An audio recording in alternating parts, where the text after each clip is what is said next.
Mr. President, what do you think of the testimony by Michael Cohen so far? Well, he's proven to be a liar.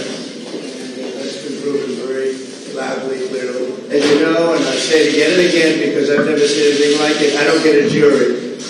This was a trial should have never been brought, but if we had a jury, it would have been fair, at least, even if it was a somewhat negative jury, because no negative jury would vote against me. What's up, everybody? Major Retired Richard Ojeda here, and Donald Trump stuck his nasty foot in his mouth on Wednesday outside of his New York fraud trial, and it wound up hitting him in the pocketbook. During a court recess, Donald Trump emerged to a group of reporters who wanted to get his take on Michael Cohen's damning testimony. They're doing it for that reason. They're doing it because they're losing in the polls. They're doing it because our country is going to hell.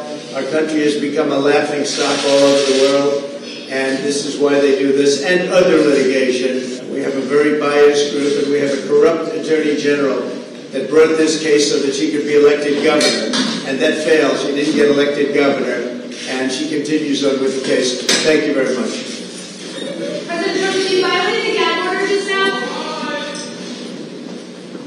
For the second day in a row, former Trump fixer Michael Cohen was in the courtroom to give testimony against his former boss. Cohen told reporters that the appearance is about accountability, plain and simple, before he went into the courtroom. Cohen explained that the group of four were responsible for reviewing the Trump insurance programs. Cohen told the court that when they would meet with insurance companies, they'd present inflated Trump financial statements. He also asserted that the Trump children, Eric, Don Jr., and Ivanka, were involved. Eric was reportedly sitting in the front row shaking his head and making faces during Cohen's questioning and answer session. In typical Trump fashion, Donald accused Cohen of being a proven liar and said that if he was disqualified before the trial even began.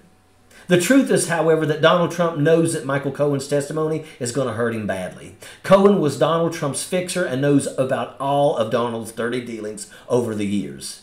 Cohen described how he manipulated Trump's financial statements. Cohen said Trump directed him and Trump executive Alan Weisselberg to inflate Donald's assets to defraud lenders. Donald started in with his regular nonsensical routine and made some outrageous comments about the judge and law clerk Allison Greenberg. One of the reporters yelled out asking if Donald had just violated the gag order that he was under. And it turned out that Donald did violate the order. Judge Erdogan had Donald take the stand after his careless comments to the press. Judge Erdogan fined him $10,000 and threatened, "Don't do it again or it will be worse." Donald had already been fined $5,000 for making inflammatory comments on Truth Social. He's been playing with fire, and now he's getting burned by his own impulsive behavior. Donald's legal team didn't even try to stop him when he started going off script. Alana Habba stood behind him, but just looked on when Donald went off track. Trump tried to blame his troubles on not having a jury trial, and he bellyached about that being the cause of his problems. The truth is that his own lawyer forgot to check the box. That blatant mistake called for a bench decision and let the judge determine the outcome. Donald has already tempted this judge, and he will do it again. Probably so. Donald Trump might have the right to remain silent, but he doesn't have the ability. It's past time to lock him up and throw away the key. Donald Trump is a common criminal and deserves to be put under the jail for his crimes. He is a danger to the entire world, and that is an absolute fact. Sappers clear the way, airborne all the way.